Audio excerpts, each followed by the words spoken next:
The Atheist Debates Patreon project presents Dealing with Ontological Arguments. Several years ago in the TV show, someone called in and asked us what we thought about the ontological argument. And I don't know whether we misheard or whether our brains just went off in a different direction, but we actually provided a rebuttal in response to the cosmological argument. And then, of course, at the end of the call, he corrected us. Now, nobody's perfect. Mistakes like this are going to happen. Just the other day on the TV show, I made a mistake which was significant. I got something exactly backwards, and it's something that I understand and that I've talked about before, something that will be included in the debate that I do this weekend. It was really easy. I went on Facebook, acknowledged that I got it wrong, moved on, because it's not like making a mistake about what you're discussing suddenly brings the entire atheist worldview crashing down and, oh, there's a God, or you're not perfect, so I'm not going to listen to you. And it's weird, this you're not perfect idea is mentioned or referenced in the ontological arguments. It's because of this mistake that I made on the show and how much time I spent studying to make sure that I wouldn't make that mistake again. I love the ontological argument. I love it in part because it's the sort of argument that isn't particularly convincing, though people aren't necessarily sure why. For people who believe, it seems intuitive and obvious.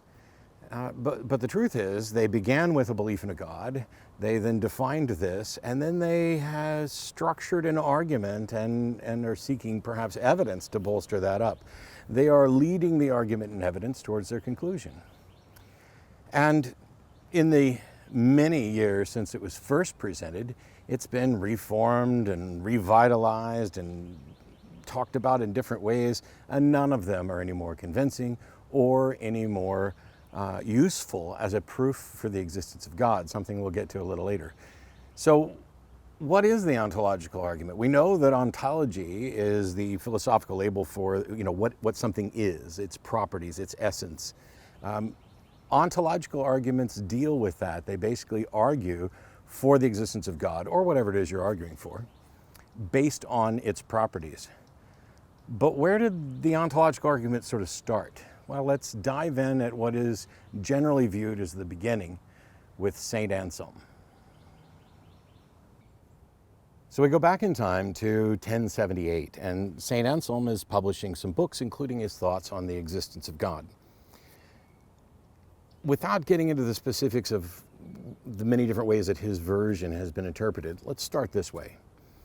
Imagine the greatest possible being.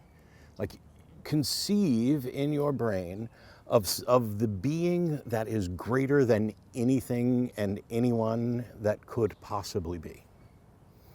Now, if this being doesn't actually exist, you can then imagine a being greater than that being, because you can imagine a being that's the same as what you imagined before, but this new being also exists, and that would make him greater. But since you were supposed to be imagining the greatest possible being, this newly imagined greater must in fact be the greatest possible being. And therefore, the greatest possible being must exist, and as we've defined God as the greatest possible being, God therefore must exist. Now, the original versions, depending on who you see talking about it or translating it, might alternate back and forth between the word conceive and the word imagine. I don't find that to be remotely relevant. We're asking someone to conceive of something. We are asking someone to imagine in either situation. Now, can I actually imagine perfection? Because that's what we're talking about. In the ontological argument, basically God is defined as maximally great or perfect or having every perfection. All of these different things are talking about the properties of God and saying that he's the best there is, the best there ever was, the best there ever could be, which makes him Bret Hart or perhaps Muhammad Ali. So, but can we actually properly imagine perfection?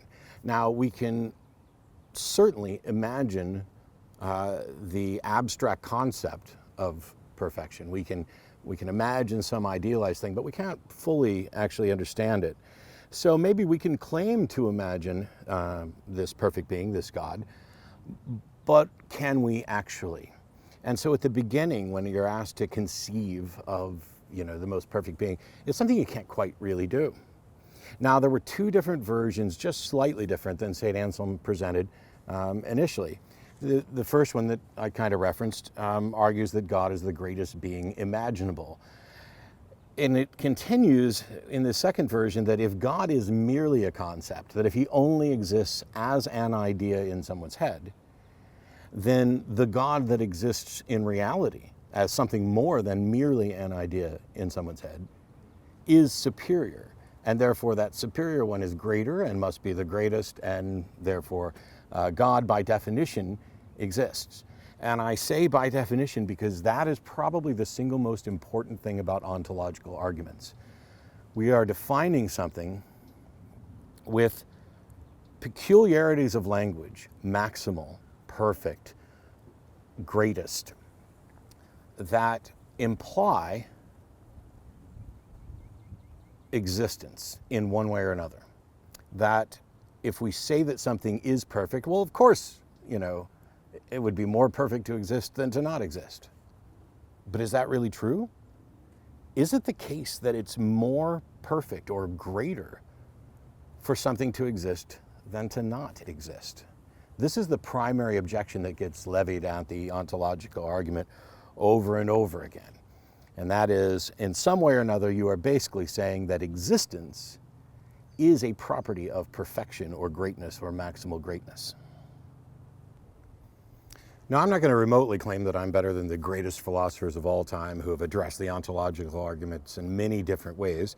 I think that objecting to inserting existence as a property and saying that it's better to exist than to not exist is one of the most significant problems with the ontological arguments. Because what we've done is basically defined a God in such a way that its non-existence would be absurd based on the definitions that we've provided, but not necessarily based on the actual facts about reality, about what is or isn't possible. And I like to address the ontological argument from a slightly different perspective. And I'm certainly, if there are any long-time philosophy of religion, whether you're an apologist or an atheist, and you hadn't thought about this particular issue before, I'm happy to hear your thoughts on it. My favorite thing to address is this idea of perfection. Now, I've already mentioned, can we actually conceive of perfection, or can we just conceive of approximations of perfections? Wouldn't we need to be perfect to actually truly grasp perfection? And curiously, many different religious doctrines would argue that God is incomprehensible, that it's impossible to have an accurate model of God in your head, which means perhaps that even the very definition of God as a maximally great being is flawed, because you cannot have a perfect conception of God. But it's the perfect part that I like to address, because I think it exposes a bigger problem. When we take a look at mathematics and geometry, we have a concept of a perfect circle. We have a concept of the Platonic solids, which would be perfect solids. And yet we recognize that these things cannot actually exist in reality. Now, there's a number of ways to demonstrate this. Obviously, if you tried to draw a perfect circle or do the most perfect circle that we could do, when you zoom in, first of all, it's not straight. It's granular, and it's going to be that way right down to the smallest particles. When you get down to quarks and stuff, you're not going to have a line. And by the way, you're not going to have things that actually connect if you tried to draw it. But what about it existing in some other sense? The problem here is that the circle also has a line width of 0, which makes it essentially non-existent. That not only could we not draw one or construct one, not only could there not be one, but even if you were able to overcome the problem of it not being straight and uniform in its curve, you would still not be able to overcome the problem of having a line width of 0. That's a big deal. And what it shows is our ability to conceive of something that is perfect as an abstraction, as a concept in our head, doesn't have anything to do with whether or not it can in fact be represented in reality. As a matter of fact, I would argue that the things that we can view as perfect, as perfection, the things that we can conceive of as perfect, any that I've been able to think of could not exist in reality, that there is something about our imperfect reality, our messy, dynamic, not particularly defined reality that precludes perfection. And so when you start talking about a God being perfect and that it would be more perfect to exist than not exist, how did you determine that? I'm not talking about the existence part. I'm talking about how did you determine that it's part of perfection or that perfection is possible when it seems that the best evidence we have about perfect conceptions points to a contrary conclusion.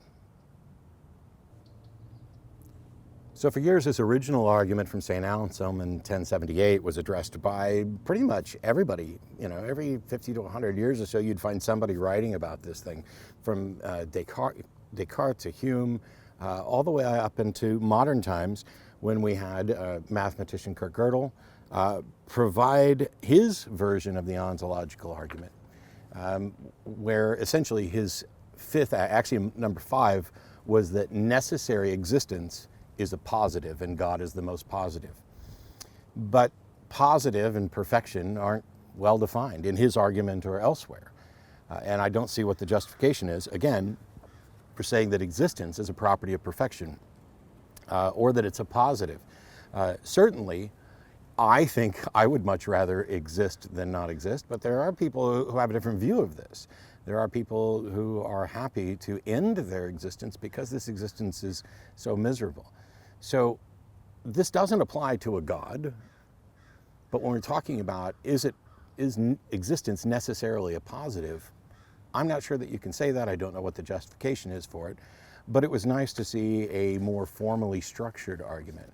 When we present arguments, often we have a conversational argument, kind of like the word problem that you would get in mathematics, and then you have a formally structured one, and then you have one that's done entirely with symbolic logic. And what I see happen is more people seem to be comfortable with the written word problem, which may be the opposite of what we saw in math classes. And then when there's a formal structure, which technically makes things easier to assess, they might get a little more queasy because they're not as familiar with it. And then as soon as you get to symbolic logic, most people just throw up their hands if they haven't had any training in that, when that is actually the easiest way to address the form of the argument.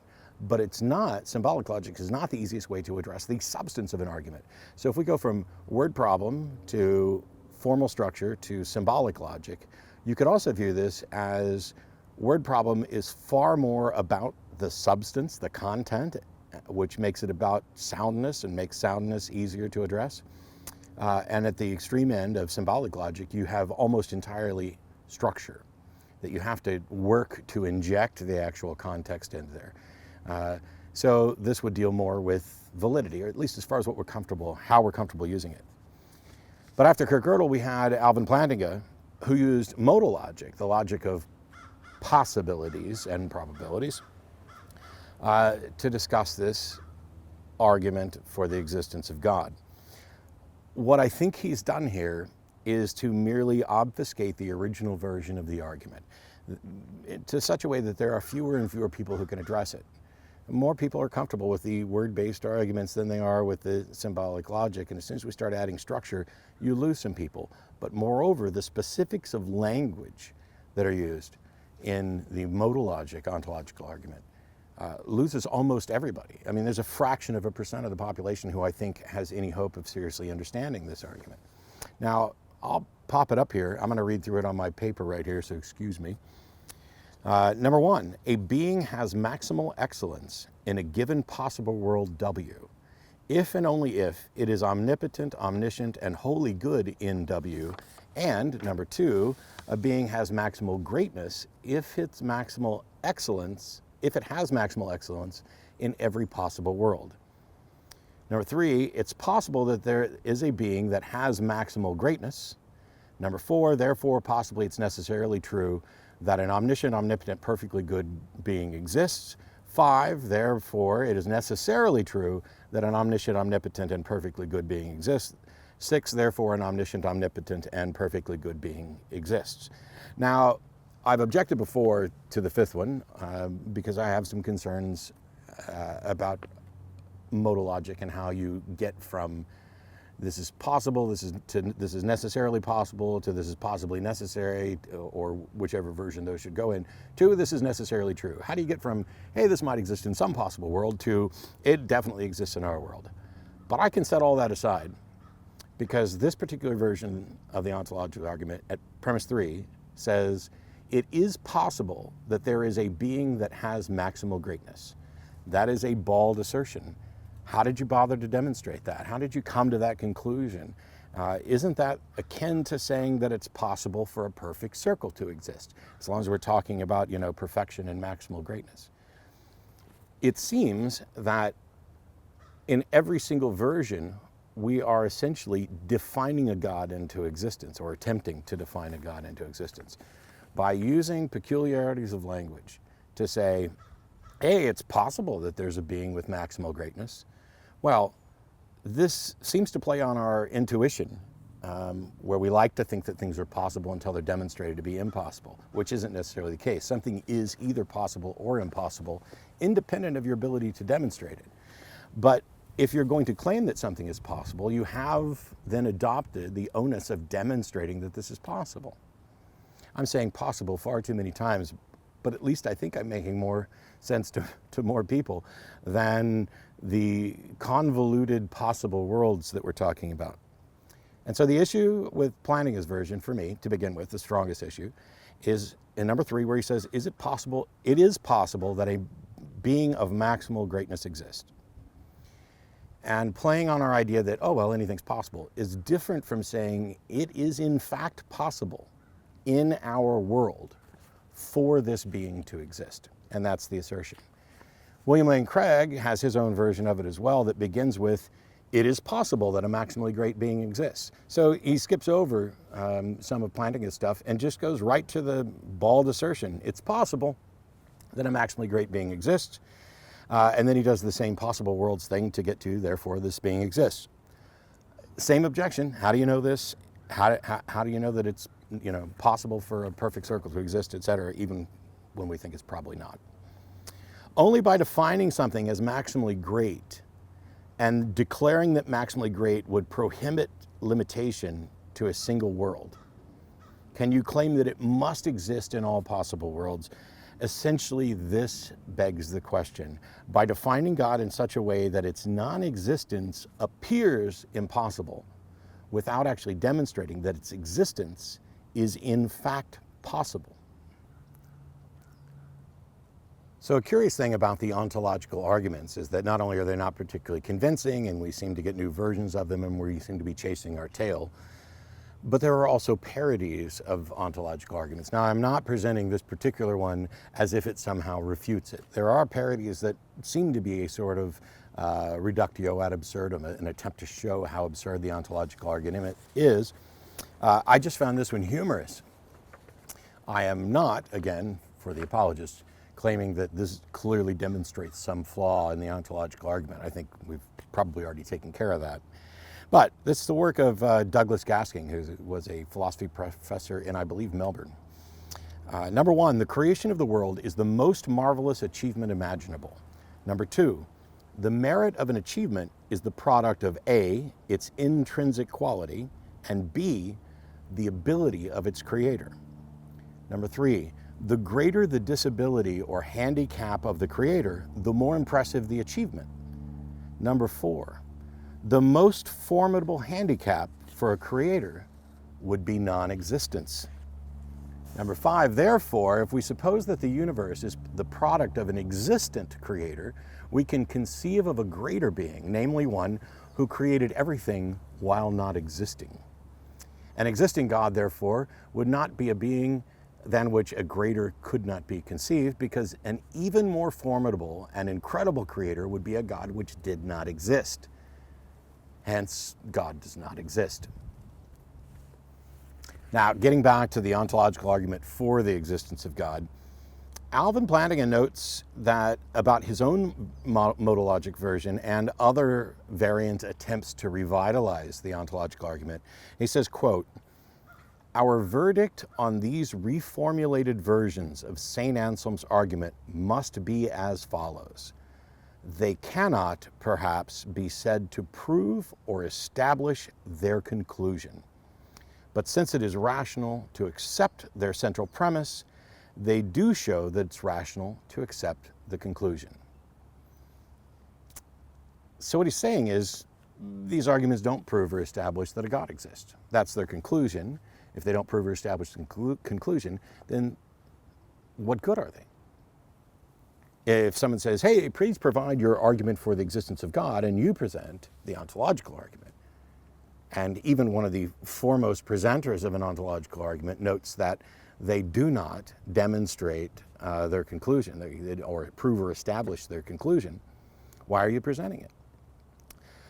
He continues, he tries to rehabilitate right after he basically acknowledges that these arguments cannot do what they purport to do.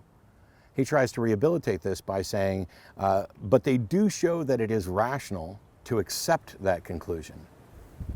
Well, that to me seems to be an incredibly dishonest little twist there at the end. To say it's rational to accept the premise,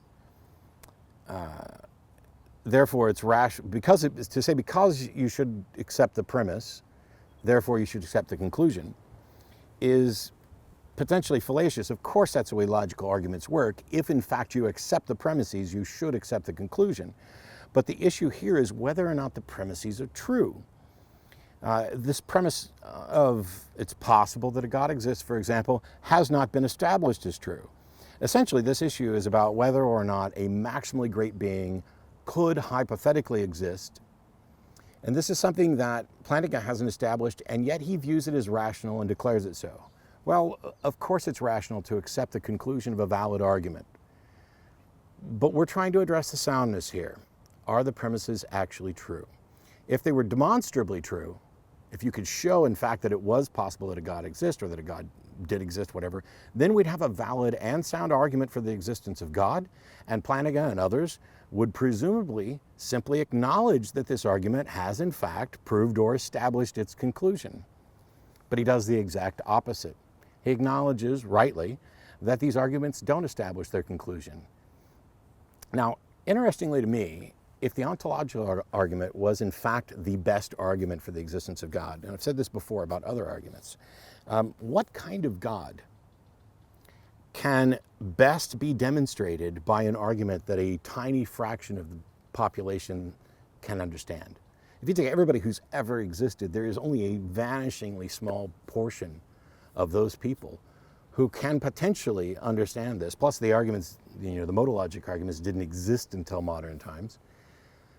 It just seems bizarre to me, this idea that the best argument could be something that so few could understand, when by and large what they believe is that he's as evident as the trees around here, that the truth of this proposition is evident. As a matter of fact, the ontological argument is based upon the idea that its premises are evident, that a God is a necessary being, that of course God is, maximally great. Of course he's omnipotent, omniscient. Of course he's the best and greatest being. He has every perfection. And of course it's possible that a God exists. All of these things are the hidden baggage that are rolled up in an ontological argument, which contradict it in the sense that it should be easy and obvious to demonstrate such a God exists without going through all the convoluted efforts to revitalize an argument from the 11th century. So here we are, over 900 years after St. Anselm first offered his rather unconvincing bit of reasoning, and we've come up with new version after new version, trying to avoid problems in old versions, or answer objections, or find a more formal way to express it, even reaching out to modalities in order to move from X is conceivable to X is possible to X is necessarily possible to X is necessary and therefore it exists.